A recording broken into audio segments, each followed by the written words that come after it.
Okay, I'm going to hold this up to.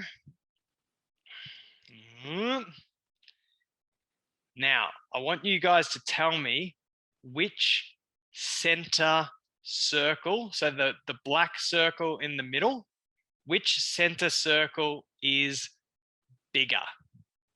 Give it to me, left or right. And I want you to put it in the chat box. Which center circle is bigger?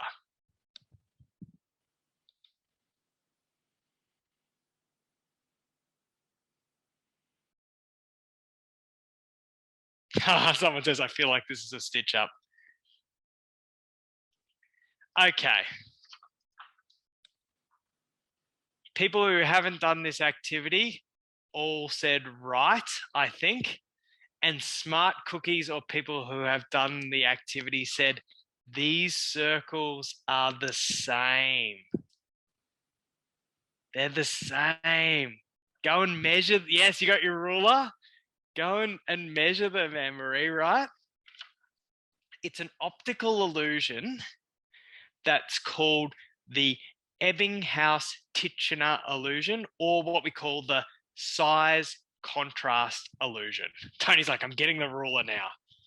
Before I put this in my book, I had the ruler about 20 times.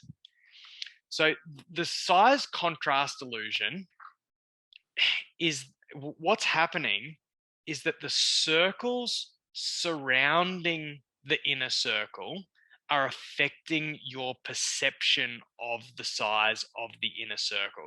So basically here we have bigger circles around the circle and it makes the circle appear smaller. And we have smaller circles around the circle here and makes it look bigger. Now, why this is important is because this size contrast illusion affects our food choices.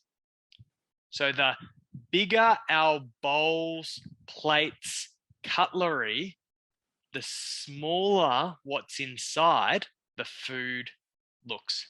Now, and I've talked about this research in my book, where we know that nutrition professionals, when we serve them from different plates, different bowls, and with different spoons, the ones who have bigger spoons and bigger bowls tend to eat more. The ones who have smaller spoons, smaller bowls tend to eat less. But when we ask them how much they ate, they don't report any difference. So this tells us that this affects your visual perception. This affects how much you eat without you even knowing. So this is not a hack that we want to use in a dieting, mindset. But if you are someone whose eyes are too big for their stomach, so if you're someone who serves themselves, and you might get a better grasp on this as you do your checking in with the body activity, if you are someone who serves themselves too much and ends up, as a result, eating too much and overriding your fullness cues, having smaller plates, bowls, cutlery can help bring your eyes back in line with your stomach. Now, does this mean you don't have to listen to your hunger and fullness? No.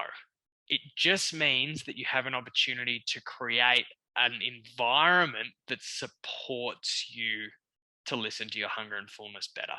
I call this hack enviro-intuitive eating.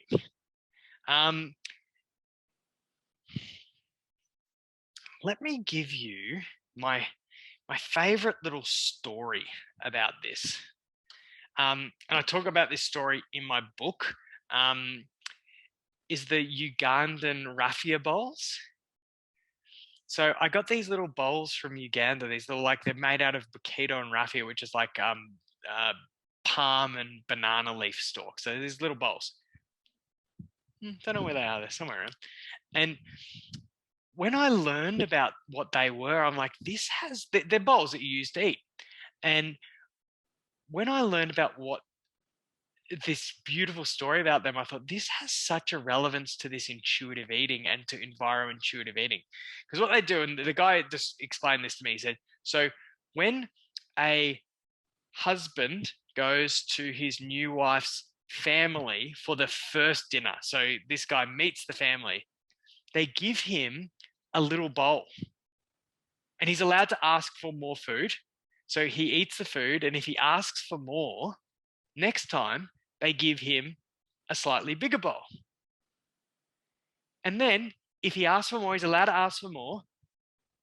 He gets another bigger bowl the next time. And they keep on doing this until he doesn't ask for any more. And then that bowl, which I think is really beautiful, becomes his bowl in the house. No one else eats from that bowl. I think that's a perfect way of doing enviro-intuitive. There's Em's got one. Look at that. There you go. That's one of them. Beautiful. So what a great way to get your environment in touch with your hunger and fullness. Now, we cannot deny that our portion sizes, our plates, our bowls have just gotten bigger and bigger and bigger.